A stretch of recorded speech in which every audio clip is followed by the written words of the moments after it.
Jharkhand current affairs के एक नई वीडियो में आपका स्वागत है। ऑलरेडी हमने 3 वीडियोज बना रखे हैं 1 ईयर के करंट अफेयर्स के। आपने कमेंट किया था कि करंट अफेयर्स की सीरीज जो झारखंड वाली है वो लेके आए, तो यहाँ पे मैं अब कोशिश करूंगा डेली लाने की। यदि आपके लाइक्स और शेयर मिलते हैं, कमेंट मिलता है, तो जरूर मैं यहाँ पे इसको डेली लेके आऊंगा। और ये है 14 जुलाई की झारखंड के करंट अफेयर्स। ऑलरेडी कुछ इंपॉर्टेंट घटनाएं झारखंड में हुई हैं जिसके कारण ये काफी ज्यादा यहाँ पे इंपॉर्टेंट होगा। यहाँ पे 10 प्रश्न लेंगे और 10 के 10 प्रश्न काफी ज्यादा इंपॉर्टेंट रहने वाले हैं। जैसे यदि हम लोग बात करें, पहला जो सवाल है हमारा वो है, हाल ही में देवघर जिले में बने एम्स का उद्घाटन किसके द्वारा किया गया है? तो सही आंसर है ऑप्शन बी, नरेंद्र मोदी जी के द्वारा, हमारे भारत के प्रधानमंत्री के द्वारा। यदि हम लोग बात करें तो कुछ इंपॉर्टेंट चीजें आपको यहाँ पे जरूर जाननी चाहिए। यदि एम्स देवघर की बात करें तो 25 मई 2018 को ये जो स्टैब्लिशमेंट हुआ था, मीन्स जो फाउंडेशन है वो रखी गई थी, और ये रखी गई थी नरेंद्र मोदी जी के द्वारा। ठीक है, पहली चीज। दूसरी चीज, यहाँ पे नरेंद्र मोदी जी यहाँ पे देवघर आए थे। ठीक है, एक तो एयरपोर्ट का उद्घाटन हुआ, ठीक है, इंटरनेशनल एयरपोर्ट झारखंड में। दूसरा इंटरनेशनल एयरपोर्ट देवघर में जिसे हम कहते हैं। और पहला जो है रांची, आपको पता है वो काफी पहले ही बना था। ठीक है, तो पीएम मोदी ने एम्स में भी कुछ काम किया। क्या किया उन्होंने, मैं बता देता हूँ कि PM Modi inaugurates new in patient department. ठीक है, तो न्यू इन पेशेंट डिपार्टमेंट जो है, आईपीडी जिसे हम कहेंगे, ठीक है, वो यहाँ पे उन्होंने उद्घाटन किया। और ऑपरेशन थिएटर भी इन्होंने उद्घाटन यहाँ पे एम्स देवघर में किया। उन्होंने इसके मद्देनजर यहाँ पे ट्वीट भी किया, आप देख पा रहे हैं कि नरेंद्र मोदी जी ने ट्वीट भी किया था। चलिए नेक्स्ट सवाल की ओर बढ़ेंगे, और अगला सवाल हमारा क्या है? अगला सवाल है यहाँ, देखिए ये एयरपोर्ट की यहाँ पे आप देख पा रहे हैं, ये देवघर एयरपोर्ट जो कि इंटरनेशनल एयरपोर्ट है। जैसा कि मैंने कहा, पहला रांची झारखंड में, उसके बाद देवघर ये बन गया दूसरा। ठीक है, तो ये इंपॉर्टेंट है, एग्जाम में याद रखिएगा। यदि एम्स की बात करें तो एम्स का फुल फॉर्म क्या हो जाएगा? तो all India institute of medical science. ठीक है, याद रखिएगा। अगला सवाल हमारा क्या है, हाल ही में राज्य के किस जिले में प्रधानमंत्री नरेंद्र मोदी के द्वारा एयरपोर्ट का उद्घाटन किया है? तो सही आंसर हो जाएगा ऑप्शन बी, देवघर। ठीक है, ये झारखंड का एक जिला है। 24 जिला झारखंड में आपको पता है, जिसमें से एक देवघर जिला भी है। देवघर के बारे में कई सारे सवाल आते हैं, मगर उसके पहले कुछ इंपॉर्टेंट चीजों को मैं बताना चाहूंगा जो आपके एग्जाम में पूछे जा सकते हैं। जैसे पहला सवाल पूछा जाता है कि देवघर किस लोकसभा क्षेत्र में पड़ता है, किस पार्लियामेंट्री कंस्टिट्यूएंसी के अंदर आपका देवघर आता है? तो सही आंसर हो जाएगा गोड्डा। कई लोग क्या करते हैं, देवघर टिक करके आ जाते हैं, बल्कि आंसर क्या होगा? गोड्डा होगा। ठीक है, लोकसभा कंस्टिट्यूएंसी की बात करें तो हमारे झारखंड में लोकसभा कंस्टिट्यूएंसी टोटल 14 है। यहाँ पे स्क्रीन के ऊपर आप देख पा रहे हैं। राजमहल से स्टार्ट करें, ठीक है, तो उसके बाद आपका दुमका हो जाएगा, गोड्डा हो जाएगा।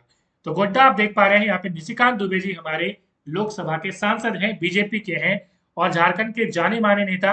और कहा जाता है कि उनके कारण झारखंड में ट्रेन वगैरह जो दुमका वगैरह में आई, तो वो काफी बड़ा योगदान है उनका। ठीक है, तो ये गोड्डा की हम लोग बात कर रहे हैं। ठीक है, तो ये काफी इंपॉर्टेंट है, जिसमें मैंने कहा कि जरमुंडी आएगा जो बासुकीनाथ के पास पड़ता है, उसके बाद मधुपुर जो देवघर जसीडीह के पास पड़ेगा आपका, उसके बाद देवघर, पोरैयाहाट, ठीक है, उसके बाद गोड्डा और महागामा। काफी इंपॉर्टेंट है, ये सारे क्षेत्र आपके गोड्डा लोकसभा क्षेत्र के अंदर आएंगे। ठीक है, जिसमें से मैं बता दूं कि फिलहाल बीजेपी के पास है 11 सीट लोकसभा में, कांग्रेस के पास एक है, और जेएमएम के पास एक है, आरसू के पास एक है। तो ये काफी इंपॉर्टेंट है, दिमाग में रखिएगा। और यदि हम लोग बात करें जेएमएम के पास कौन सा है, तो राजमहल वाली जो सीट है वो विजय हांसदा जी है वहां पे। ठीक है, वो वाली सीट वहां पे। चलिए नेक्स्ट सवाल की ओर बढ़ेंगे, और अगला सवाल क्या है, देखिए देवघर से संबंधित और कई सारे सवाल आते हैं।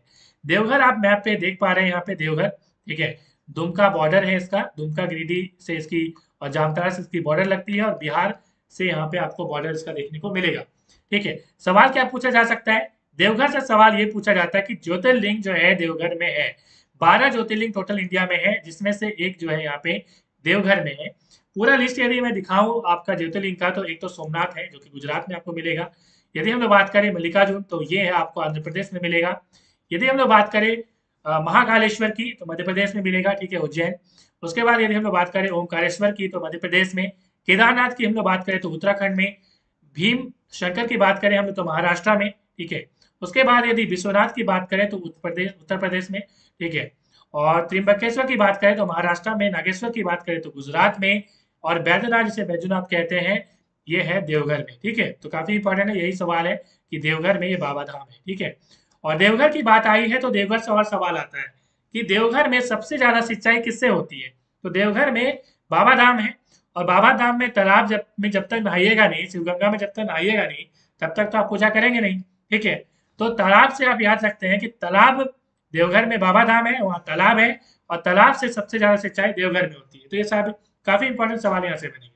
उसके बाद ज्योतिर्लिंग की बात करें तो रामेश्वरम, उसके बाद गिरीशनेश्वर, ठीक है, तो ये काफी इंपॉर्टेंट है। और ये देवघर है। देवघर से और एक सवाल आता है, देखिए जितने भी इंपॉर्टेंट मैं बता रहा हूँ ये सवाल एग्जाम में पूछे गए हैं। जैसे एग्जाम्पल के तौर पर मयूराक्षी नदी जो है झारखंड की बहुत इंपॉर्टेंट नदी है, जो देवघर से होती हुई, दुमका होती हुई आपको वेस्ट बंगाल में निकल जाती है, ठीक है, साइतिया होते हुए। अब यहाँ पे जो मयूराक्षी नदी है, जिसे मोर नदी के नाम से भी जाना जाता है, मोर नदी, ठीक है, और दुमका के पास ही से मोर नदी कहा जाता है। ऐसे तो आप देखेंगे तो मयूर का मतलब मोर ही होता है, पिकॉक होता है, ठीक है, इसे इसलिए मोर नदी के नाम से जाना जाता है मयूराक्षी नदी को। और इसी में आपको मसान जोड़ डैम भी मिलेगा, मैं बता दूं। और सवाल यहाँ से यह आएगा कि मयूराक्षी नदी कहाँ से निकलती है, तो ये निकलती है त्रिकुट पर्वत, जो कि आपका देवघर में है, ठीक है, तो काफी इंपॉर्टेंट सवाल यहाँ से बनता है। नेक्स्ट सवाल हमारा क्या है, रांची यूनिवर्सिटी का स्थापना दिवस कब मनाया जाता है, ठीक है, तो 12 जुलाई को मनाया जाता है, याद रखिएगा 12 जुलाई को। और एक इंपॉर्टेंट चीज है, मैं बता दूं पहले कि 1960 को ये रांची यूनिवर्सिटी बना था, ठीक है, 12 जुलाई को। चलिए, राष्ट्रीय जो सादगी दिवस है वो मनाया जाता है 12 जुलाई को, ठीक है, याद रखिएगा। और क्या हुआ था एक्चुअली, सादगी दिवस क्यों मनाया जाता है, देखिए यहाँ पे नेशनल जो सिंप्लिसिटी डे है, ठीक है, वो 12 जुलाई को अमेरिकी जो दार्शनिक है, ठीक है, फिलोसफर है और लेखक राइटर है हेनरी डेविड थोरो, उनके कारण जो है यहाँ पे मनाया जाता है, उनकी को सम्मानित करने के लिए मनाया जाता है, ठीक है। और इस बार का जो थीम था 2022 का, वो था look for the bare necessities and the simple bare necessities, ठीक है, तो ये काफी इंपॉर्टेंट है, ये दिमाग में रखिएगा। ये है हमारे हेनरी डेविड थोरो, ठीक है, तो इतना दिमाग में रखिएगा। तो यहाँ से इतने सवाल आपके बन जाते हैं। आगे हम लोग बात करें तो हाल ही में पब्लिक सेक्टर यूनिट में, जिसे हम पीएसयू कहते हैं शॉर्ट में, राज्य के किस जिले के थर्मल पावर प्लांट को छठा स्थान मिला है, ठीक है, तो ये मिला है बोकारो के, ठीक है, बोकारो थर्मल को मिला है। तो ये काफी इंपॉर्टेंट है, नेक्स्ट सवाल की ओर बढ़ेंगे हम लोग। हाल ही में नीति आयोग के द्वारा ये जारी की गई है जून में, ठीक है, जून में, ये जून में जारी की गई, जून 2022 में। तो इसमें जो डेल्टा रैंकिंग होती है उसमें कौन सा राज्य पहले स्थान पर है, तो ठीक है, तो ये बहुत आंसर बहुत इंपॉर्टेंट है, झारखंड है। और इसमें काफी ज्यादा इंपॉर्टेंट है, जिसमें मनीष रंजन जी, डॉक्टर मनीष रंजन जी, वो जुड़े हुए हैं, ठीक है। तो यहाँ पे सवाल ये एग्जाम में पूछा जा सकता है कि ये कौन रिलीज करता है, ठीक है, तो ये रिलीज करता है मिनिस्ट्री ऑफ रूरल डेवलपमेंट, ठीक है, गवर्नमेंट ऑफ इंडिया, ये रिलीज करती है, पहली चीज। दूसरी चीज, जब नाम हुई है यहाँ पे मिनिस्ट्री ऑफ रूरल डेवलपमेंट की, तो यहाँ पे आपको जरूर याद रखना चाहिए कि ग्रामीण विकास एवं पंचायत राज मंत्री जो है, जिसे हम कहते हैं मिनिस्ट्री ऑफ रूरल डेवलपमेंट, वो कौन है, तो श्री गिरिराज सिंह, ठीक है, आप इनको जरूर जानते होंगे। चलिए नेक्स्ट सवाल की ओर बढ़ेंगे। उसके पहले आपको यहाँ पे जरूर झारखंड की जो कंपोजिट स्कोर है वो आपको पता होनी चाहिए, ये 76.19 है। कंपोजिट स्कोर T-1 की बात करें तो 74.26 है। डेल्टा स्कोर आपके लिए एग्जाम जो है इंपॉर्टेंट है, ये वाला याद रखिएगा 1.93, ठीक है, और 1 रैंक आप देख पा रहे हैं। उसके बाद पुदुचेरी, फिर असम, उड़ीसा, इस तरह से यहाँ पे रैंकिंग दी गई है। तो आपको 1.93 वाला जरूर डेल्टा स्कोर याद रखना। चलिए नेक्स्ट सवाल की बढ़ेंगे। हाल ही में राज्य के कितने स्टेशन में एक स्टेशन एक उत्पाद के तहत स्टॉल लगाया गया है, तो यहाँ पे सही आंसर है ऑप्शन सी 5, ठीक है। तो एक स्टेशन एक उत्पाद होना चाहिए, ये पहल की गई है यहाँ पे, और बहुत इंपॉर्टेंट पहल है। और ये रांची स्टेशन जो है, राज्य के रांची, हटिया, मुरी, सिल्ली, झालदा स्टेशन में 15 दिनों के लिए स्टॉल लगाया गया है। 9 जुलाई से इसकी शुरुआत जो है वो की गई है, तो काफी इंपॉर्टेंट, दिमाग में रखिएगा, ठीक है। नेक्स्ट सवाल की ओर बढ़ेंगे।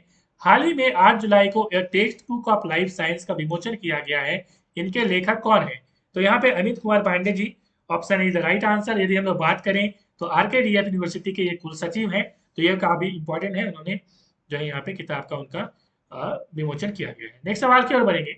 हाल ही में दक्षिणी छोटा नागपुर क्षेत्रीय खेलकूद प्रतियोगिता में किस जिले की टीम विजेता बनी है, तो सही आंसर हो जाएगा ऑप्शन ए रांची। नेक्स्ट सवाल की ओर बढ़ेंगे।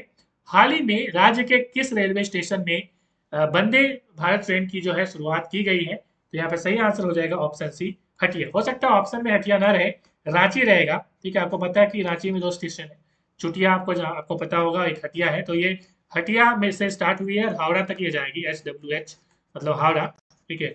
तो हो सकता है ऑप्शन में रांची भी रहेगा, तो रांची टिक करके आइएगा, ठीक है। नेक्स्ट सवाल की ओर बढ़ेंगे। तो सब्सक्राइब कर लीजिएगा, वीडियो को लाइक कर दीजिएगा। Thanks for watching.